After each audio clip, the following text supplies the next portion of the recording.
Assalamualaikum warahmatullahi wabarakatuh. Bertemu lagi dengan saya Askuri Fai Basin. Saat ini saya akan menyampaikan materi bahasa Indonesia yang ke-6. Materi ini mengenai membuat kalimat efektif. Nah, kali ini saya akan menyampaikan pola membuat kalimat menggunakan brain-based writing. Brain-based writing ini kita akan memadukan antara belahan otak kiri dan belahan otak kanan yang orang menyebutnya sebagai konsep mind mapping. Ya. Metode ini sebetulnya belum lama saya gunakan. Ya, paling sekitar 8 tahun yang lalu lah saya memulai menggunakan konsep atau metode ini. Dan ternyata alhamdulillah hasilnya lebih bagus. Ya, jadi artinya saya menggunakan konsep atau metode ini, dan setelah menggunakan metode atau konsep ini, pola atau produktivitas saya dalam menulis itu jauh lebih meningkat dibanding dulu ketika saya menggunakan konsep outlining. Ya, jadi nanti kita akan bicarakan tentang mind mapping dan juga tentang outlining. Karena ternyata outlining itu adalah metode menulis yang ternyata kurang ya, meningkatkan produktivitas dalam menulis. Baik, kita masuk ke materi. Dalam diri manusia, otak kita itu ternyata dibagi menjadi dua. Ada otak sebelah kiri dan ada otak sebelah kanan. Roger Sperry menemukan dua belahan otak manusia yang cara bekerjanya sangat berbeda. Otak kiri, otak logis, artinya dia suka mengkoreksi, kritik, sering mengkritik.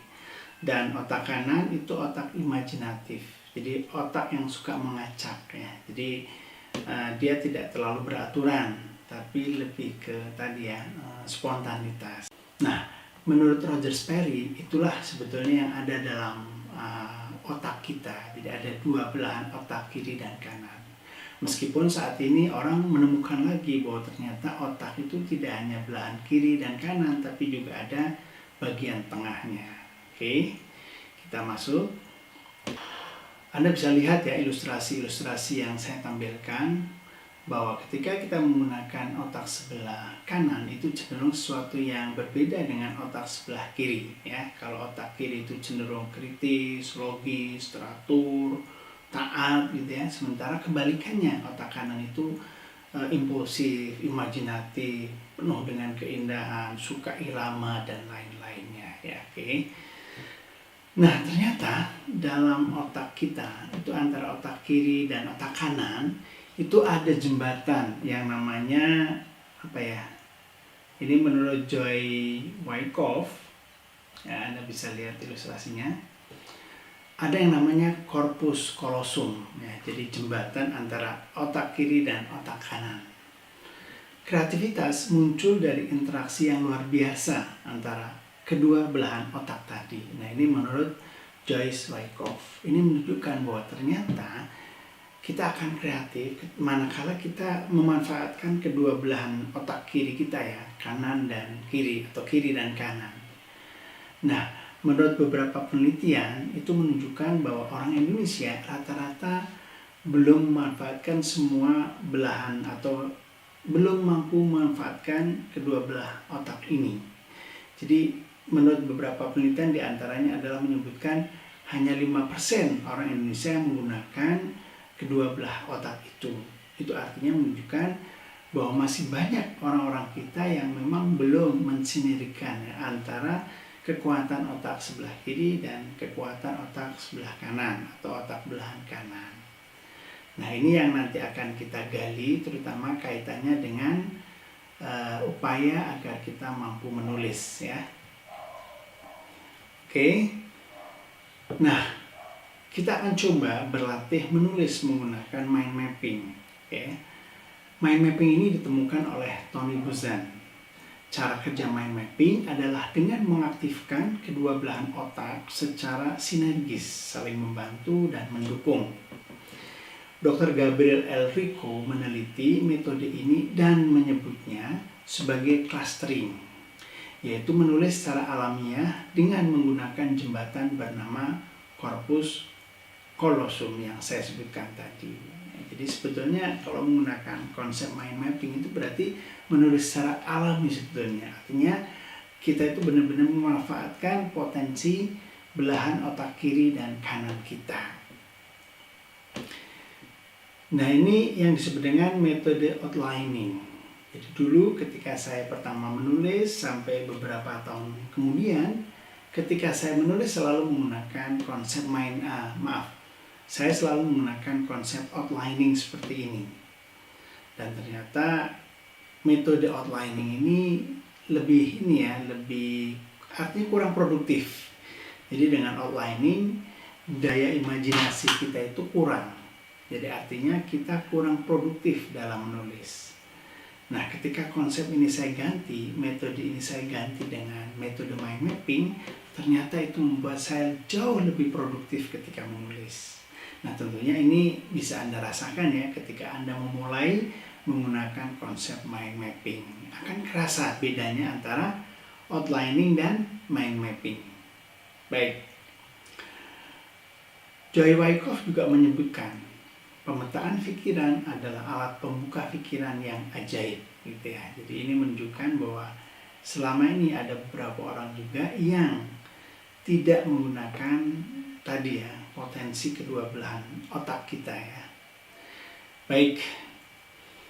Nah, kalau kita membicarakan tentang mind mapping, kita coba bayangkan tentang pohon neuron.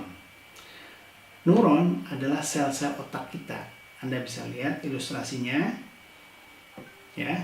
Di sini saya langsung contohkan dalam bentuk mind mapping ya. Jadi selalu kalau membuat mind mapping itu yang penting kita punya ide dasar. Nah, ide dasar ini nanti kita kembangkan, kita mappingkan menjadi hal-hal kecil yang tentunya berkaitan dengan ide dasar yang tadi. Nah, contohnya misalnya kita bicara tentang bawang. Bawang kalau kita mind mappingkan itu banyak sekali yang berkaitan dengan bawang. Coba kita lihat. Bundar, jelas karena berapa bawang itu bundar. Bau, jelas ya. Bawang itu punya bau yang khas, baik sewaktu masih mentah maupun ketika digoreng. Harum, memasak, menumis, biologi, ini semua kaitannya dengan bawang. Jadi kalau kita punya ide tentang bawang, kita bisa kembangkan. Nah, contohnya kalau kita akan menulis tentang bawang, kaitannya dengan menumis. Tentunya nanti kaitannya dengan kuliner ya, bahwa ketika para ibu-ibu menulis, selalu menyertakan bawang sebagai salah satu bumbunya. Oke, di sini kita akan lebih jelas lagi. Kita contohkan ketika kita punya ide dasar kursi. Kursi sederhana ya, kursi kita sering melihat setiap hari. Tapi kalau kita petakan, itu kursi bisa kaitannya dengan tikar, plastik, kayu, duduk, meja, dan hajatan. Jadi masing-masing mind mapping ini atau masing-masing pengembangan dari kursi ini bisa kita kembangkan lagi menjadi ide tulisan. Oke, kita masuk lagi ke dalamnya. Tadi kita bilang kursi hubungannya dengan plastik ya. Kursi hubungannya dengan plastik. Nah, plastik itu bisa dihubungkan juga ya. Misalnya plastik dimappingkan menjadi murah, kemudian warna-warni, kemudian fleksibel. Jadi di sini kita punya kata kursi, kemudian plastik, murah, warna-warni, dan fleksibel.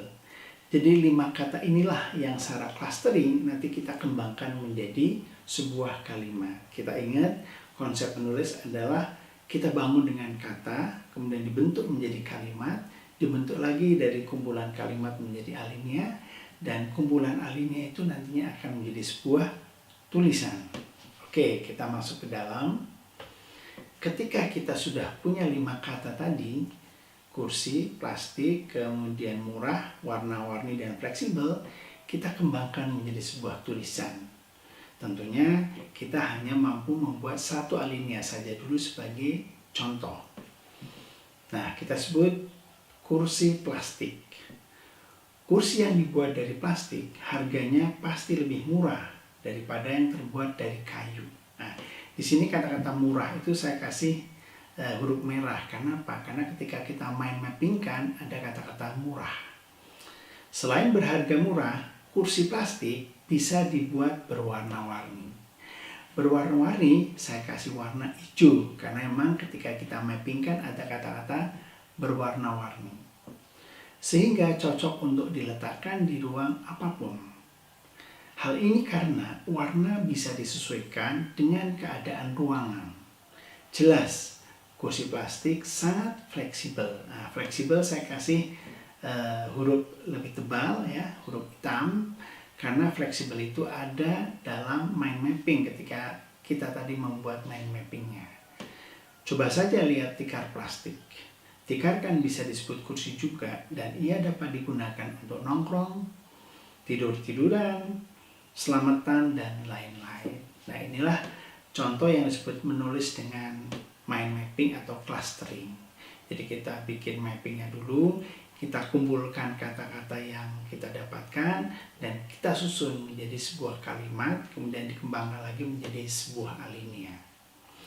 Ini menunjukkan bahwa dengan 5 kata kita bisa membuat satu alinea.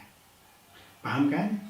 Jadi sebetulnya menulis itu nggak sulit. Jadi kemarin ada mahasiswa yang bertanya, Pak, bagaimana sih cara menuliskan pengalaman saya menjadi sebuah tulisan yang menarik untuk orang lain? Ya caranya dengan ini, dengan membuat mind mapping. Misalnya pengalaman Anda apa, ya tulis sebagai ide utama. Misalnya kemah, ya sudah, kemah hubungannya dengan apa? Misalnya studi tour, kemudian hubungannya dengan tadabbur alam, atau misalnya hubungannya dengan pramuka. Itu bisa nanti dibikin pengembangan tulisannya. Tergantung kita itu mau nulis dari kemah itu mau nulis kemana. Maka apakah mau nulis mengembangkan menjadi sebuah pengalaman ketika kita jadi anggota pramuka? Kita kembangkan ketika saat itu kita mengikuti tadabbur alam ya. Nah, itu bisa menjadi sebuah tulisan. Ya, jadi mudah kan? Oke, kita lanjutkan. Kita petakan lagi, misalnya kursi, kemudian kita petakan menjadi murah. Murah kita petakan menjadi banyak. Sehingga akhirnya kita membuat kalimatnya seperti ini. Karena murah, jika mau beli kursi plastik, tentu akan mendapatkan jumlah yang lebih banyak ketimbang membeli kursi kayu.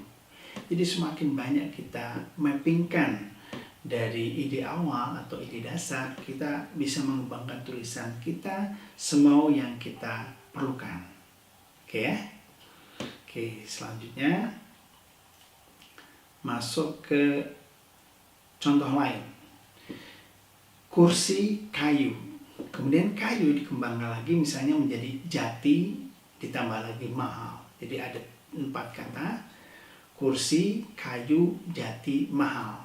Ada 4 kata. Nah, 4 kata ini pun kita kembangkan menjadi sebuah tulisan, sebuah alinea.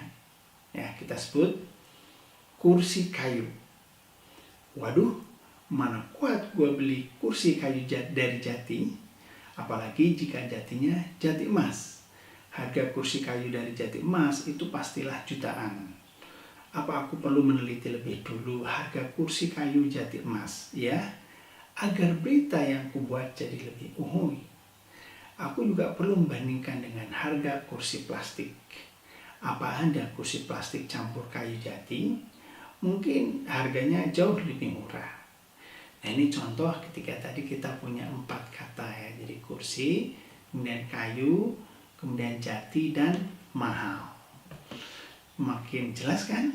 Oke, kita lanjutkan lagi. Misalnya dari kursi, kayu, jati, ukiran, Jepara, kemudian masuk ke Kartini. Ya, jadi di sini kita udah petakan dari kursi, kayu, jati, ukiran, Jepara, kemudian menuju ke Kartini. Nah, ini nanti akan menunjukkan betapa kita bisa membuat sebuah tulisan. Ya, tulisan tentang R.A. Kartini, ya, pahlawan wanita kita ya. Otak kita yang terus-menerus merangkai sesuatu yang baru, kadang-kadang menghasilkan sesuatu yang mengejutkan. Oke, terbayangkah Anda dari ide sederhana tentang kursi bisa lahir sebuah tulisan hebat tentang R.A. Kartini? eksplorasi kedahsyatan Anda dengan memfungsikan otak kanan dan kiri, inilah yang membuat kita bisa mengeksplorasi ide kita menjadi banyak tulisan, ya. Dari hal yang sederhana menjadi suatu tulisan yang begitu besar, ya, dahsyat gitu ya. Padahal awalnya kita hanya terlintas kata kursi gitu ya, tapi ternyata akhirnya kita mampu membuat sebuah tulisan panjang tentang R.A. Kartini. Begitu hebatnya ya metode mind mapping ini. Oke.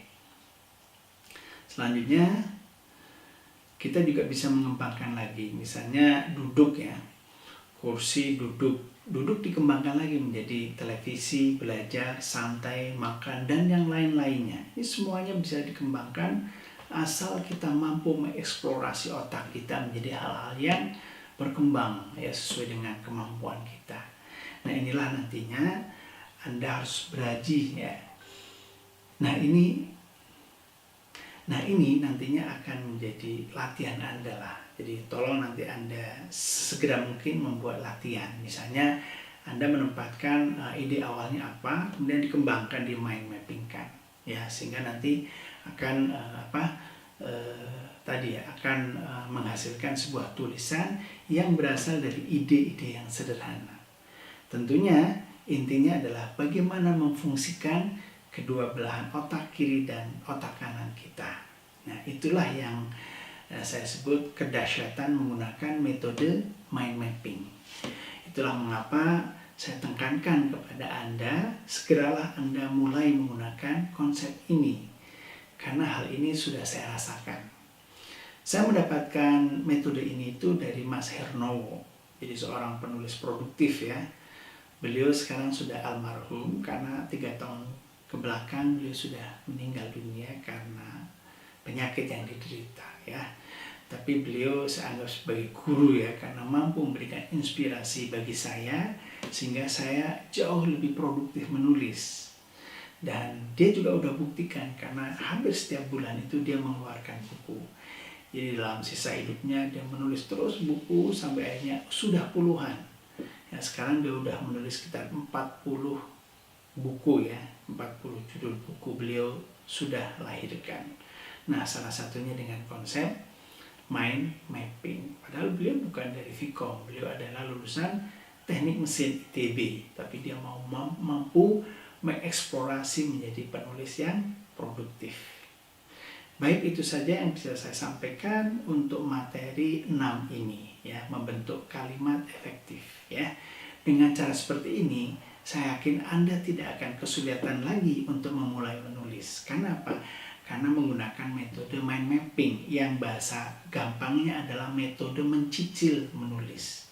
Jadi kita nggak usah berpikir yang berat ya ketika menulis, tapi cukup dengan hal yang ringan, dengan cara mencicil 1 kata, 2 kata, 3 kata, kemudian kita bentuk menjadi kalimat, dan beberapa kalimat digabungkan menjadi sebuah alinea, dan nanti beberapa alinea kita gabungkan lagi menjadi sebuah tulisan yang menarik.